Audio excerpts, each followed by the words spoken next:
Okay, let's talk about a word we throw around all the time, security, right? We talk about job security, national security, data security, the list goes on. But have you ever stopped to think about what it actually means?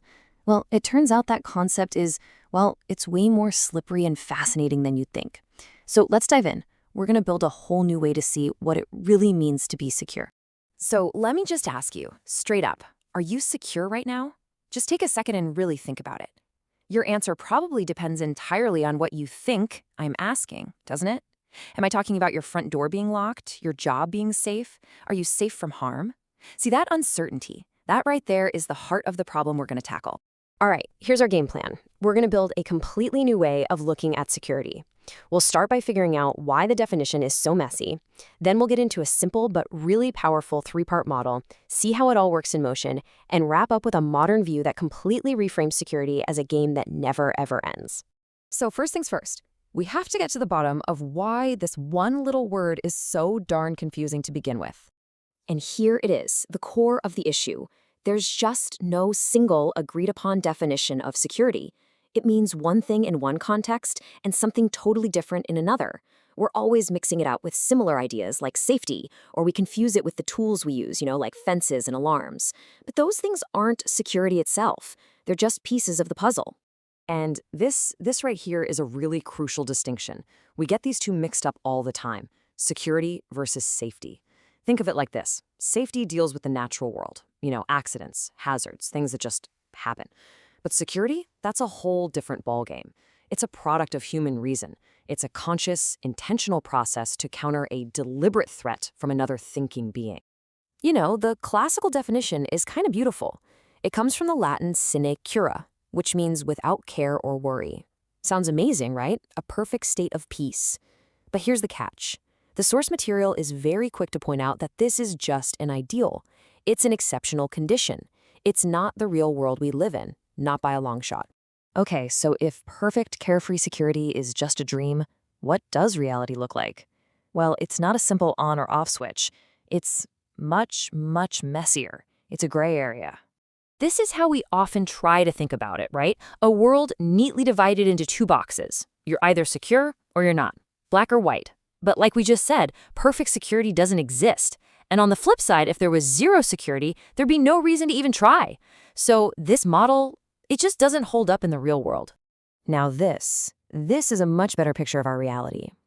We don't live in a state of pure security or pure non-security. We spend our entire lives in this gray, messy middle ground, what the theory calls the area of indeterminacy.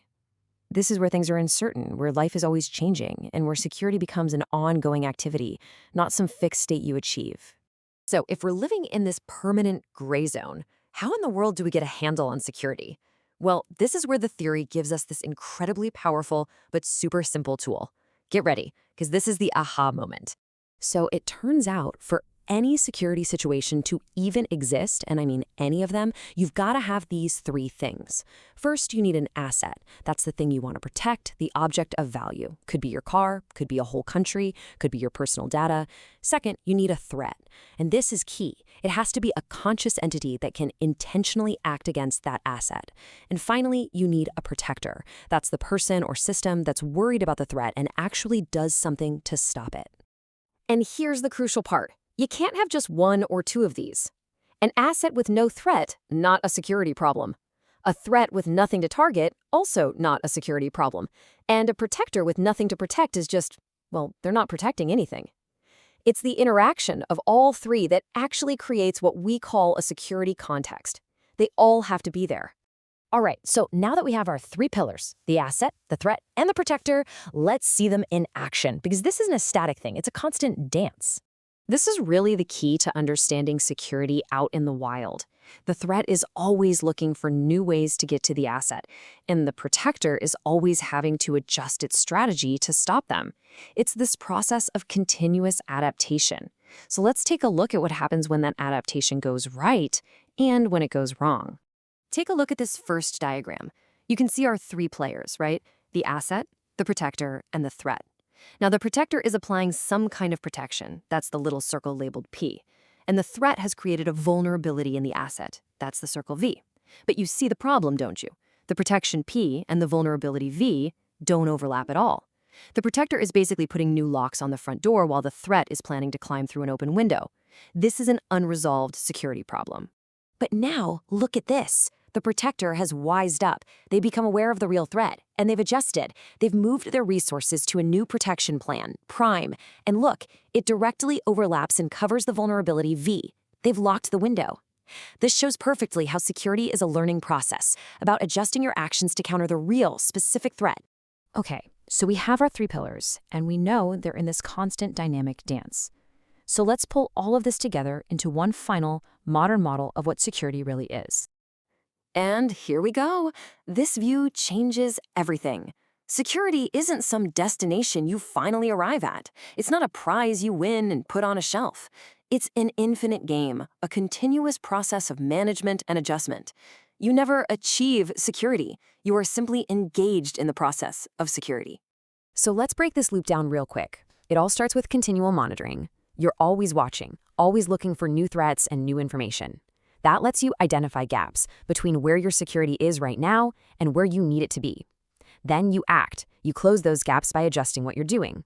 But, and this is the big but, it doesn't stop there. Your action changes the whole situation, which means you have to go right back to monitoring. And the cycle just begins all over again, forever. So let me ask you a new question. Instead of asking, are you secure, think about this.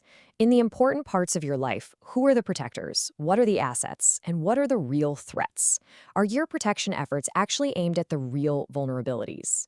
You see, when you stop thinking of security as a feeling and start seeing that as an active, infinite game, well, that changes everything.